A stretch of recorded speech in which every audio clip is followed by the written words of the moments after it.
All right, what's up, guys? I figured there's a lot of misinformation and delusional people out there who keep talking about things that they have no idea about because they're a bunch of keyboard ninjas. But because I do all the work myself, I figured I would cut the BS and help you guys out, whoever has a 190. So, long story short, obviously, I got the Evo kit on here. That was a story in itself. I actually didn't make a video for that, which I told you guys I was going to make, but whatever. I'm lazy, so I'm gonna do this one take and cut it.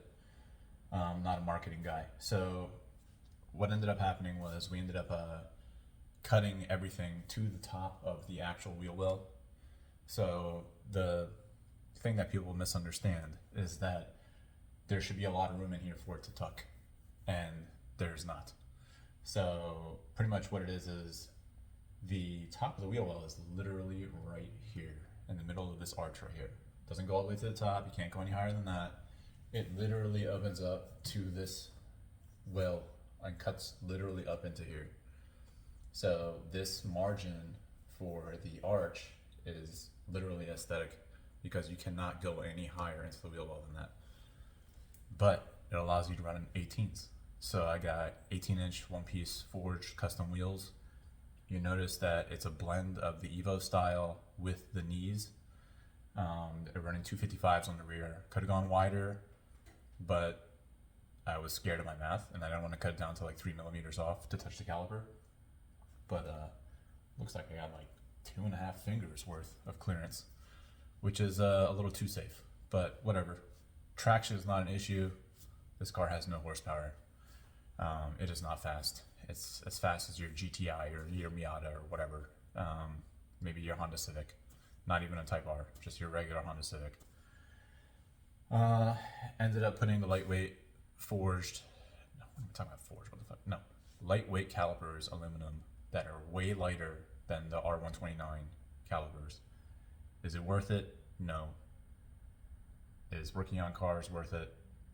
Financially, no. So who gives a shit? You pay the money, get it done, do it right.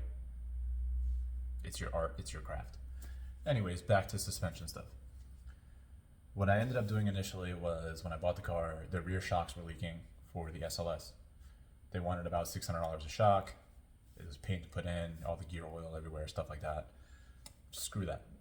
I went ahead and I did H&R with Bilstein, and it lowered the car significantly.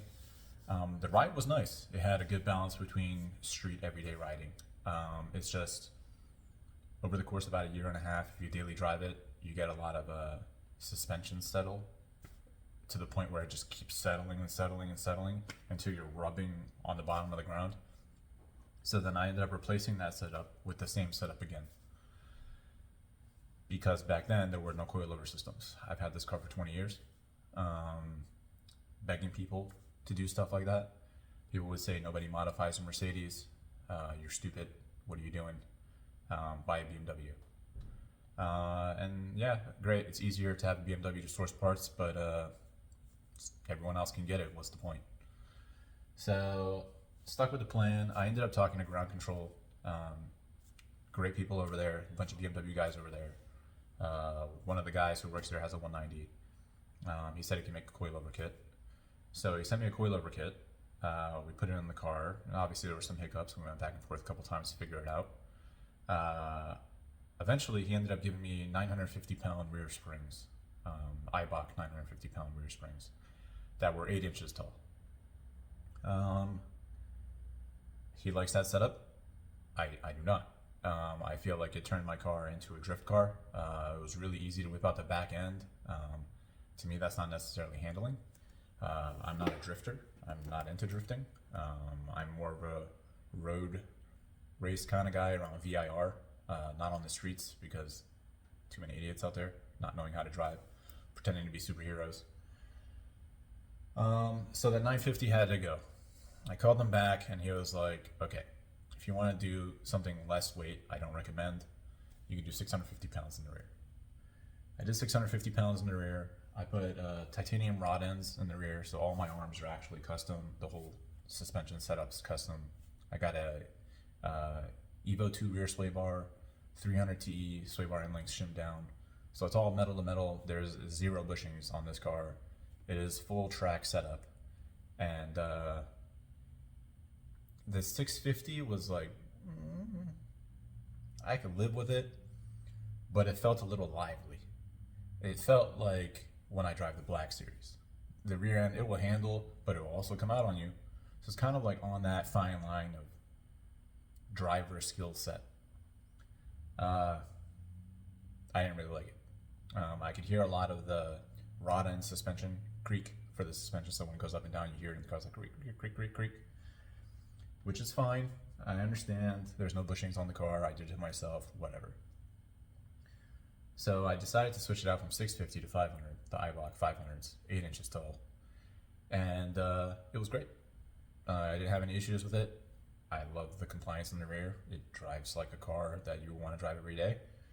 I ended up putting the stock interior back in because everybody was like, oh, where are the bucket seats? Where's the front seats? Why is it not OE? And I'm like, it's not OE, it's my resto mod. But you guys think that I think like you, and that's not true. So I guess if people want to, I put the stock interior back in. So it's got the bucket seats in the rear and the bucket seats in the front, and I'm adding all this weight.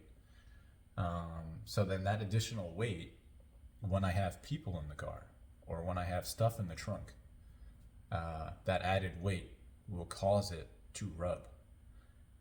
Initially, it was rubbing in the bumper right here, which you can't see. But the point is, it was actually rubbing at the top of my weld. So this car is 80 millimeters wider than normal 190s. This is not a wheel spacer. This is not Mickey Mouse, look at me, give me love and attention. This is legitimate. When you care, you spend money. So when it started rubbing at the top, I was like, that's an issue. Either I could take the rear seats back out, never have anybody sit in the car, never put stuff in the back, purely be for show, or be functional. I'm a very functional person, so I decided to go functional. As a result, I bought these 10-inch high springs with the same weight on it. Gonna drop those in. That, when I adjust the coilover, I should get about probably a 1/4 inch higher than it currently is right now. I had it perfectly angled with my camber close to 0, so that when it does tuck into the fender well, whatever little amount it is, it actually tilts enough to get right over this arch. So it gives you about another 1/8 of an inch of clearance. Everything on this car is on the millimeters, so you got to do iteration. The first time I put the suspension kit in, I kept blowing my shocks out, and people swear they're like, oh, it's got a bump stop, you're not bottoming them out, they're not going bad. Okay, then why are they going bad after the first turn I take at the track? It's got to be the height of the shock. So the shock being too tall, I ordered shorter length shocks, put those in, problem went away. So you have to get the shorter length koni shocks with the 8-inch spring to put in here. Right now, it's actually on its highest setting, on the highest coil, and this is how low it is. So I wanted to get another 1/4 inch. So in order to do that, you got to put the coil all the way back down to the lowest level, switch the spring back in, and then adjust accordingly and measure. So that's going to be the plan. I don't expect it to affect the ride because it is the same weight spring. So I'm going to do, you get bored around the house. I don't leave the house. So passion project. Long story short, I've seen a lot of people buy like yellow hat suspension that belongs on like 500E. They throw them on their 190s, and it's like a solid piece of granite. It has no suspension play. And in my mind, you're putting too much load on the tire if you have no suspension play. You just want to look low or dubbed out or whatever you guys call it, stanced or whatever these kids are doing nowadays, Gen Z people. Pretty much wanting attention because, oh my God, it's so low. Again, I'm a functional person, so I'm not doing that. I want function. So don't trust the numbers. Don't trust the professionals. Don't do any of that. Do all of your own numbers. That's how I was able to get these brakes to work. That's how I was able to get the suspension to work. That's how I was able to get the engine to work.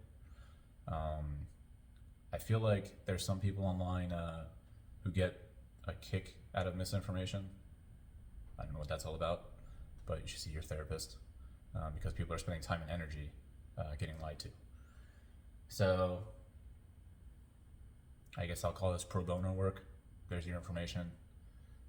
Eibach springs, koni shock, and the shorter length koni shock so it doesn't blow out. Suspension travel is the key to good handling. You guys that don't have any suspension travel and you put big ass wheels on it and it just rides right at the lip, I'll see you on the track and we'll see how fast your times are. But with this setup and the suspension that I have, I can easily go 60 in a 25 around a bend and it doesn't even trip the tires. And that's not even me exaggerating. I could probably go faster, but I don't have the balls for that.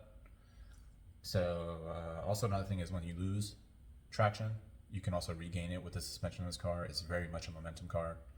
Like I said, it's slow. If I want to go fast, I'll drive the Black Series. I'll drive the 63. I'll drive something else that I have. Not trying to change the identity of what the car is. But yeah. Let all my research and my pains be your gain. So have fun with that. And if you don't hear from me, oh well. See you later.